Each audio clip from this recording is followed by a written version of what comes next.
देखिए, रीछ, भालू, वानर, कपी, ये सब उस इलाके की जो प्रजातियां हैं उनके नाम हैं, और ये आज भी हैं, आज भी हैं। रिछारिया, रीछ और भलूक, ऐसे बहुत सारे वानर, बहुत सारे नाम आज भी हैं। सर्पयोगी, ऐसे अनेक नाम हैं। छत्तीसगढ़ साइड में आप जाकर देखिए, और छत्तीसगढ़ से महाराष्ट्र की तरफ, नासिक की तरफ आप चलेंगे तो ये खूब मिलेंगे आपको नाम। ऐसी जनजातियां आज भी हैं। लेकिन ये अगर हम इनको कहते हैं कि ये भी उसी प्रकार की कोई प्रजाति है मनुष्यों की, तब तो समझ में आ जाता है। लेकिन आगे ऐसा वर्णन आता है, ये डाली पर बैठे हैं और उड़कर इन्होंने रावण से युद्ध किया है।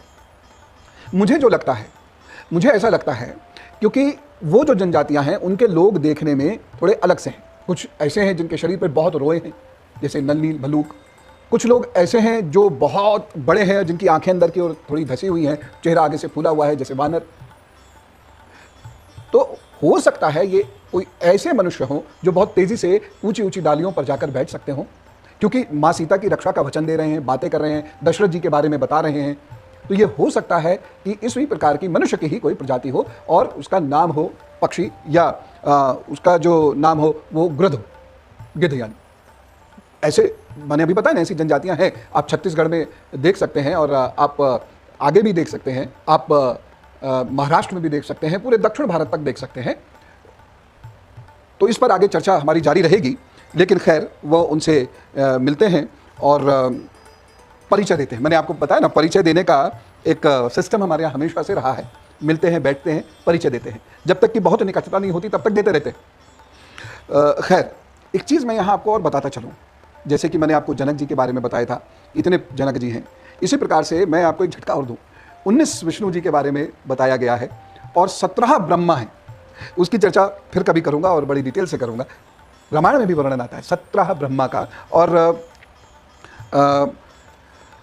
14वां सर्ग जो है अरण्यकांड का, इसको अगर हम बहुत ध्यान से पढ़ते हैं तो इसमें ये चर्चा आती है, और इस पर जब हम और शोध करते चले जाते हैं तो चीज़ें स्पष्ट होने लगती हैं। इसकी चर्चा लेकिन फिर कभी करेंगे, अभी हम अपने विषय पर डटे रहते हैं।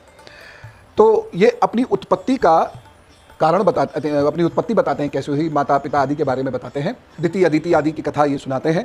और ये भी उसमें वर्णन आता है, जैसे कि मुख से ब्राह्मण उत्पन्न हुए, हृदय से क्षत्रिय या बाजू नहीं है, हृदय से क्षत्रिय उत्पन्न हुए, उरुओं से वैश्यों का जन्म हुआ, पैरों से शूद्रों का जन्म हुआ। इस प्रकार की वह बातें करते हैं, है ना। ये तो उपमा है।